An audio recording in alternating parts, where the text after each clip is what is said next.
Então, vamos lá. Tive um delay, mas o delay não é nada de novo nesse setor de entretenimento, especialmente hoje com a temática dos jogos, estão sempre sendo adiados. Na década de 90, muitos filmes hoje emblemáticos surgiram pela primeira vez, como Jurassic Park em 93, Toy Story em 95 e Missão Impossível em 96.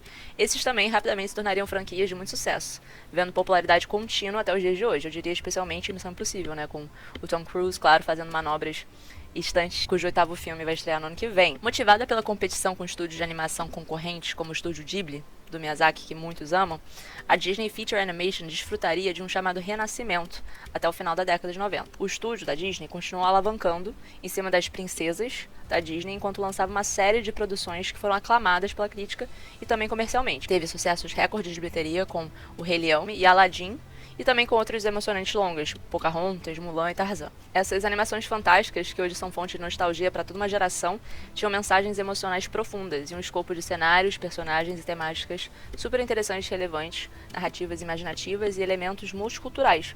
Foram também projetos construídos sobre um enorme componente musical. A Disney estava tendo um pouco de dificuldade de inovar depois daquele boom do Mickey, como inovar depois das princesas e tal, e aí com essa série de filmes dos anos 90, ressurgiu aí das cinzas através dessa renascença. Essas animações renascentistas apresentaram canções originais muito marcantes e conquistaram o público com hits, colaborações premiadas de alto nível com Elton John, por exemplo, em Can You Feel the Love Tonight, e Phil Collins em You'll Be in My Heart. E O Rei Leão continua sendo o filme de animação tradicional de maior bilheteria da história, mas talvez tão importante quanto os filmes da Disney dos anos 90 foi como essa década trouxe novas possibilidades de entretenimento através dos videogames. Eles já existiam desde os anos 50 de uma forma menos sofisticada, aqueles videogames enormes, né, computadores de empresa, mas foi só a partir do sucesso do Atari que a moda pegou e que as empresas começaram a entender o potencial comercial desses novos aparelhos domésticos e nova forma de entretenimento. Além do Atari, também tiveram várias outras plataformas, como Sega CD, Sega Saturn e Nintendo Entertainment System. As próximas gerações de consoles, pós o sucesso tremendo do Atari,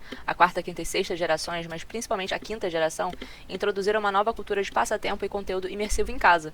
Essas plataformas incluiriam notavelmente o Game Boy portátil da Nintendo e consoles domésticos como o Nintendo 64, famoso, e também, claro, o PlayStation e PlayStation 2 da Sony. O Nintendo 64 e o PlayStation entraram numa competição acirrada depois de uma quebra de parceria comercial. Por um lado, a Nintendo apostava ainda na qualidade do seu hardware, propriedade intelectual e jogos, enquanto a Sony começou a desenvolver uma plataforma que rodasse jogos em CD, o que era muito mais acessível para o bolso do consumidor, tinha maior memória ou capacidade de armazenamento, mas também um pouco mais vulnerável à pirataria. Nessa década, ambas desenvolvedoras trouxeram melhorias consideráveis em gráficos, jogabilidade, interface, design de software, hardware e muito mais. Sony e Nintendo. O Nintendo 64 foi marcante, um hit total. Foi o primeiro console a apresentar gráficos em 3D, como o próprio nome diz, em relação aos 64 bits, um dos primeiros sistemas a utilizar um controle que misturasse botões e joystick analógico, popularizando esse design e manuseio para todos os jogos, não só para alguns. Ele podia rodar cerca de 400 jogos, já o PlayStation original da Sony foi o primeiro a usar CDs com sucesso, ao invés de cartuchos, permitindo que o console reproduzisse CDs de áudio e música também, um diferencial que o Nintendo 64 não conseguia oferecer, com esses cartuchos exclusivos. A Microsoft, que é um grande player hoje, só entrou no mercado de consoles em 2001, com o lançamento do seu primeiro Xbox, quase 7 anos depois da Sony. Um espaço de tempo que pode permitir o desenvolvimento de uma próxima geração de consoles, considerando avanços tecnológicos e investimentos em pesquisa. Com esses avanços e os consoles invadindo casas no Japão, América do Norte, Europa e logo mais no resto do mundo, os jogos de arcade, anteriormente populares, agora podiam se transformar em franquias de jogos bem maiores. Foi o caso do Mario, icônico personagem da Nintendo, claro, e o nosso encanador italiano preferido, que estreou no jogo Donkey Kong em 1981. E é curioso que o criador do Mario, do personagem, não queria um herói clássico, ele queria um homem comum, de meia idade, que fosse apenas gentil com os outros. Isso eu acho muito interessante e fofo. A franquia Super Mario teve início em 1985 com Super Mario Bros. E continua até hoje acumulando mais de 20 jogos no total, focando só no Mario como protagonista. O último lançamento sendo Super Mario 3D World and Bowser's Fury em 2021. E esse ano a gente teve o filme Super Mario Bros., lançado pela Universal, um projeto um pouco inusitado para a Nintendo, que normalmente não sai do foco de desenvolvimento de hardware, que teve uma ótima recepção. A Nintendo é um pouco mais tradicional, conservadora, prefere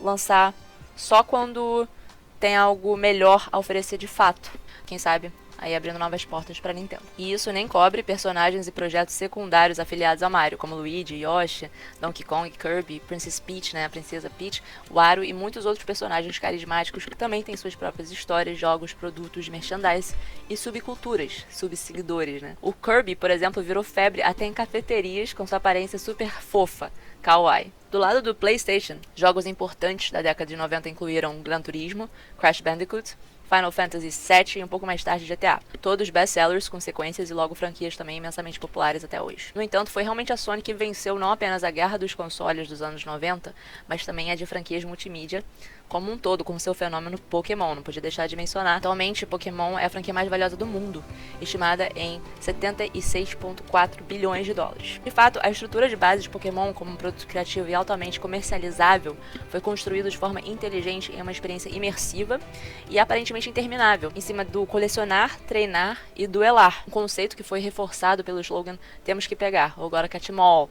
Temos que pegar todos os pokémons. Esse aspecto de enredo aberto baseado no relacionamento leal entre o treinador e seus pokémons, esse vínculo, tão forte para uma vida, foi tão potente que superou a importância de personagens específicos, como Ash e seu Pikachu, cujas funções na franquia foram depois substituídas ou atualizadas, sem alienar o consumidor. Então, isso permitiu que a Nintendo explorasse centenas e milhares de novos personagens, novos pokémons e gerações dentro da mesma linha, novos treinadores. Vale mencionar também o jogo para celular, mobile, com a tecnologia de realidade aumentada, Pokémon GO, que foi lançado 20 anos depois do início de Pokémon e que teve um hype alucinante. E a segunda razão pela qual as franquias cross-mídia se tornaram tão populares.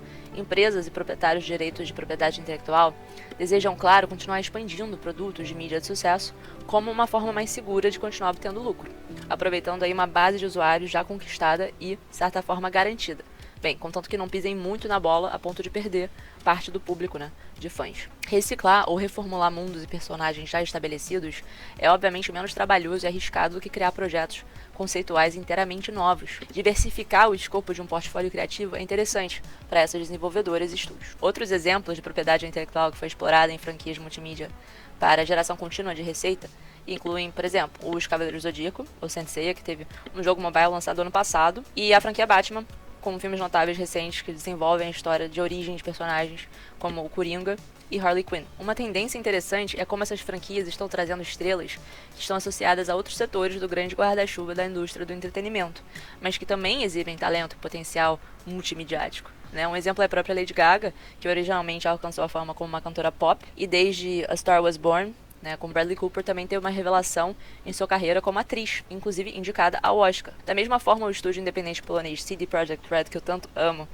The Witcher aqui atrás, lançou o lendário Keanu Reeves como Johnny Silverhand, jogo de RPG de mundo aberto Cyberpunk 2077 e 2020, não só dublando o personagem, mas literalmente usando a sua aparência física como base para o modelo do personagem 3D, entre outros tantos exemplos. Como essas celebridades já são queridas por um número enorme de fãs leais, trazê-las para esses projetos de expansão é uma estratégia eficiente que otimiza as chances de recepção positiva de um novo produto e já chama a atenção do público, da mesma forma que um elenco de peso em um filme já começa a criar grande expectativa antes de ser lançado. Essa adaptabilidade entre gêneros e formatos de mídia é talvez uma das características mais valiosas de artistas nos dias de hoje. Assim, eles também ampliam a gama de trabalho deles e seus públicos. Vale mencionar também o ator chileno-americano Pedro Pascal, o It Man queridíssimo do momento, cuja carreira inclui projetos bem diversos, mas que também tem públicos relacionados dentro do gênero de fantasia e mundo geek. Ele apareceu em Game of Thrones, da HBO, Mulher Maravilha, 1974, protagonizou as séries de TV The Mandalorian, da Lucasfilm, e The Last of Us, novamente, da HBO. Pedro Pascal teve até